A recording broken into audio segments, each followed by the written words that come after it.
अगर कल आपकी नौकरी चली जाए तो आप कितने महीने सर्वाइव कर सकते हो?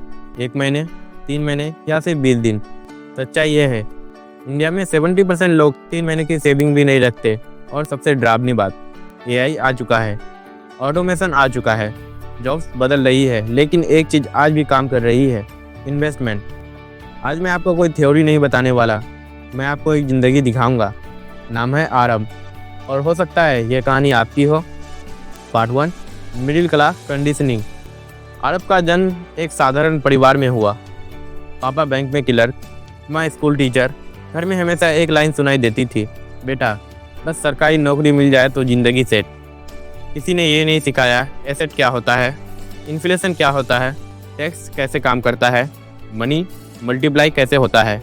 हमें सिखाया गया, पढ़ो, नौकरी करो, शादी करो, ईएमआई भरो, रिटायरमेंट लो, यानी rat race. Part 2, first salary high.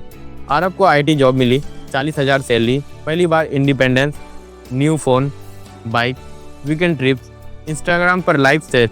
लेकिन एक चीज़ मिसिंग थी, फाइनेंशियल अवेयरनेस। 3 साल बाद सैलरी 80,000, सेविंग बस 1 लाख। क्यों? क्योंकि एक्सपेंसेस सैलरी से तेज बढ़ रहे थे। लाइफस्टाइल इन्फ्लेशन इनविजिबल किलर है। Part 3, shock moment. एक दिन कंपनी ने एआई टूल इम्प्लीमेंट किया, ऑटोमेशन, टीम साइज आधी। आरब सेफ था लेकिन डर गया। उसने पहली बार कैलकुलेशन किया, अगर सैलरी बंद हो जाए तो EMI 22,000, rent 15,000, expenses 25,000, total monthly burn 60,000 plus, saving 2 महीने भी नहीं। उस रात उसे नींद नहीं आई।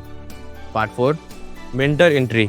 ऑफिस में एक सीनियर थे, mister Mehta, calm, simple, no flashy lifestyle, लेकिन 20 साल में फाइनेंशियली फ्री। आरव ने पूछा, सर सीक्रेट क्या है? मेहता बोले, मैंने अपनी सैलरी से अमीर बनने की कोशिश नहीं की, मैंने अपनी इन्वेस्टमेंट से अमीर बनने की कोशिश की। फिर उन्होंने व्हाइट बोर्ड पर लिखा, income minus expenses equal saving, income minus investment equal expenses.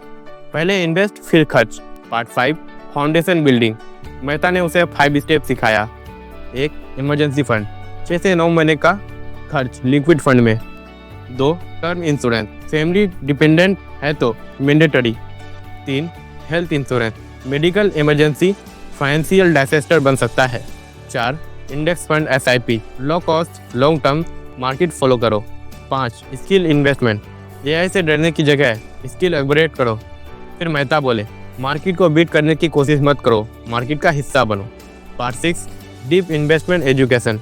Equity versus depth. Equity equal growth plus volatility, depth equal stability plus lower return. Balance जरूरी है।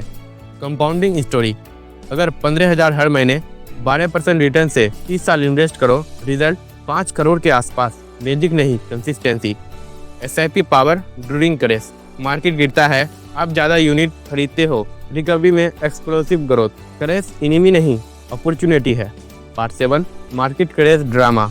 2020 crash, portfolio 35% down, Aarab panic, Mehta calm. Mehta बोले, अगर आपको discount पर cell मिले तो खुश होते हो, मार्केट डिस्काउंट दे रहा है तो डर क्यों? आरब ने एसआईपी जारी रखी। Part 8, 12 years later. आरब 37 साल का, सैलरी 1.8 लाख, लेकिन अब सैलरी प्राइमरी इनकम नहीं, पोर्टफोलियो 1.5 या 2 करोड़ के आसपास, passive income dividends plus SWP से। अब जॉब ऑप्शनल, यही फाइनेंशियल फ्रीडम है। Part 9, audience direct talk.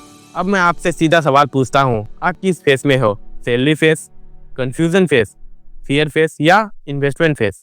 याद रखो, एआई जॉब्स ले सकता है, मार्केट गिर सकता है, कंपनी बंद हो सकती है, लेकिन नॉलेज कोई नहीं छीन सकता, डिसिप्लिन कोई नहीं रोक सकता, कंपाउंडिंग कोई नहीं रोक सकता। आज डिसीजन लो, सैलरी पर डिपेंड रहोगे या इन्वेस्टमेंट को अपना एम्प्लॉय बनाओगे। मिडिल क्लास पैदा होना आपकी गलती नहीं, लेकिन मिडिल क्लास मरना आपकी चॉइस है।